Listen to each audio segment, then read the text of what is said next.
اعوذ باللہ من الشیطان الرجیم بسم اللہ الرحمن الرحیم۔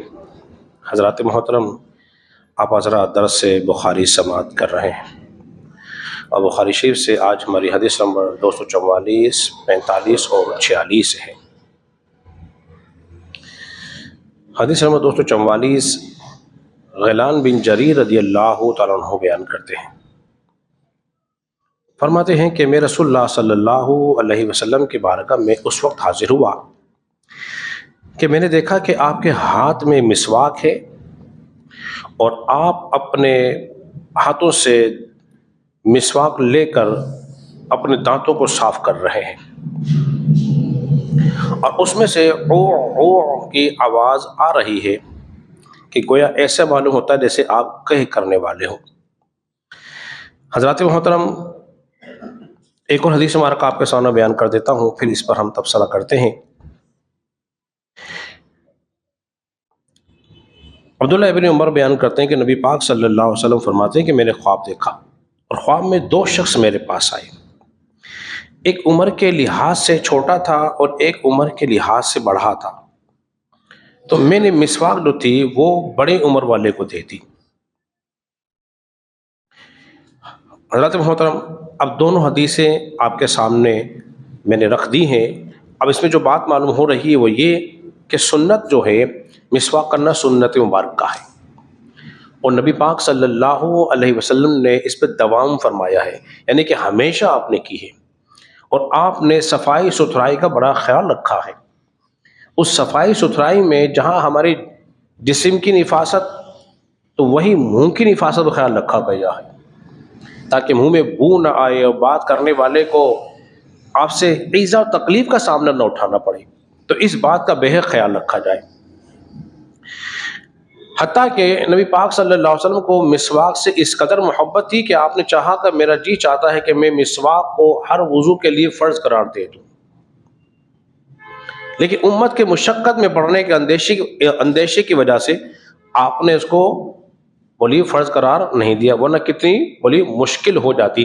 تو کتنے شفیق و مہربان ہے رسول اللہ صلی اللہ علیہ وسلم، یہ آپ کی رحمت کی دلیل ہے اور دوسرا آپ کے اختیار کی دلیل بھی۔ اگر میں چاہتا تو میں کر دیتا، لیکن چونکہ امت کے مشقت کا پڑھنے کا اندیشہ تھا اس لیے آپ نے اس ارادے کو ترک فرما دیا اور آپ نے دوام فرمایا، یعنی کہ کبھی ایسا نہیں ہوا کہ آپ نے بغیر مسواک کے کوئی نماز ادا کر لی ہو، آپ نے ہمیشہ ہی مسواک کو پسند فرمایا ہے۔ اس کی مثال احادیث کے اندر موجود ہے۔ عبد الرحمن بن ابو بکر رضی اللہ تعالیٰ عنہ بیان کرتے ہیں کہ آخری وقت ہے رسول اللہ صلی اللہ علیہ وسلم کا، اور تو میرے بھائی جو تھے، حضرت عائشہ بیان کرتی ہیں ابھی آخری وقت ہے رسول اللہ صلی اللہ علیہ وسلم کا، میرے بھائی عبد الرحمن بن ابو بکر جو تھے نا، پیلو کی درخت کی جو ٹہنی ہوتی ہے اس کی درخت یہ بنی ہوتی ہے مسواک، وہ لے کر آئے اور حضور مسواک کے تب دیکھ رہے تھے، تو میں نے عرض کیا رسول اللہ صلی اللہ علیہ وسلم کیا آپ مسواک کرنا چاہیں گے؟ آپ نے اشارہ فرمایا ہاں۔ تو چونکہ میں نے اس کو تیار کیا، اس کی مٹی وغیرہ صاف کی، اس کو دھویا، پاکیزہ کیا اور پھر اس کو اپنے دانتوں سے نرم کر کے رسول اللہ صلی اللہ علیہ وسلم کو عطا فرمائی، اور حضور نے آخری وقت میں بھی مسواک کرنا پسند فرمائی ہے اور درس دے دیا ہے کہ میں دنیا سے جاتے ہوئے بھی مسواک کرنا پسند کر رہا ہوں، تو تم نے اپنی زندگی کے اندر مسواک کو معمول بنا لینا ہے۔ اب ایک بات اور سمجھ لیجیے، وہ یہ کہ مسواک کو کرے کیسے، اس کا سنت طریقہ کیا ہے؟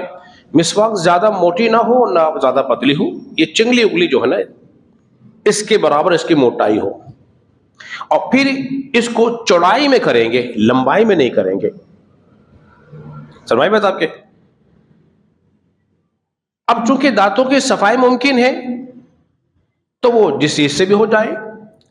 اگر کوئی مسواک کرنا نہیں چاہتا، کوئی منجن سے کرتا ہے تو ٹھیک ہے، منجن بھی ٹھیک ہے، اگر کوئی جین ٹونک استعمال کرتا ہے تو وہ بھی ٹھیک ہے، شریعت نے اس کی ممانعت بولی موجود نہیں ہے۔ اگر کوئی ٹوتھ پیسٹ کرتا ہے تو وہ بھی ٹھیک ہے، لیکن کیا ہی اچھا ہو کہ منجن بھی اپنی جگہ کبھی آپ نے کر لیا، ٹوتھ پیسٹ بھی استعمال کر لیا، لیکن کیا ہی اچھا ہو کہ ہم مسواک کو ترجیح دیں، اور تاکہ نبی پاک صلی اللہ علیہ وسلم سنت پہ بھی عمل ہو جائے اور ہمارے لیے ذخیرہ آخرت بھی ہو جائے۔ ایک بات اور سمجھ لیجیے، وہ یہ جس طرح صفائی ممکن ہے تو طریقہ علاج جس سے بھی علاج ممکن ہو وہ طریقے کو اپنا لینا چاہیے. جیسے آپ نے کل کی حدیث میں سن لی کہ سیدہ نے رسول اللہ صلی اللہ علیہ وسلم کے خون کو روکنے کے لیے کیا کیا تھا؟ چٹائی کو جلائی، اس کی راکھ بنائی اور نبی پاک صلی اللہ علیہ وسلم کے چہرے پہ لگا دی تاکہ خون بند ہو جائے. یہ قدیمی علاج کا طریقہ تھا. اب جدیدی طریقے ایجاد ہو گئے ہیں، تو اب جدیدی طریقہ ایسا ہو جس میں شریعت کی ممانعت نہ ہو تو وہ علاج جو ہے وہ شرعاً جائز ہوگا، اس میں کوئی قباحت نہیں ہوگی. اگلی حدیث میں جو بات بیان ہو رہی ہے کہ رسول اللہ صلی اللہ علیہ وسلم نے خواب میں دیکھا کہ دو شخص آئے ہیں، آپ نے چھوٹے کے مقابلے بڑی کو دی. تو بات یہ ہو رہی ہے کہ تمہاں چھوٹے موجود ہوں بڑے بھی ہوں تو فضیلت بڑے کو دی جائے گی،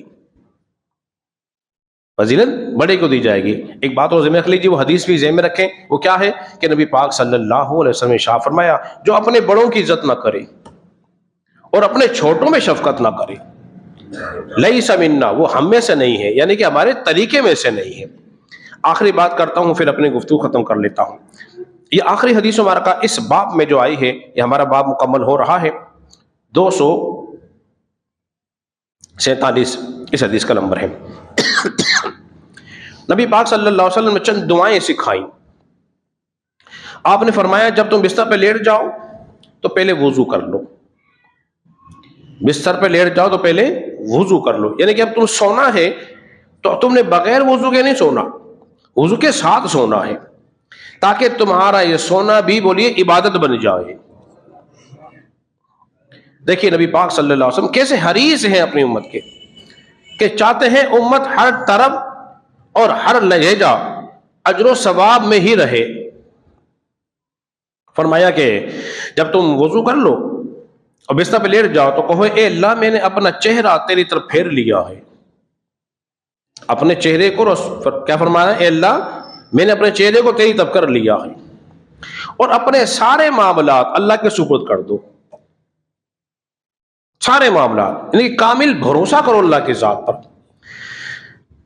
اور پھر اللہ سے ثواب کی نیت اور رغبت رکھو، اور کہو اے اللہ تیرے سوا کوئی عذاب کے خوف سے مجھے بچا نہیں سکتا.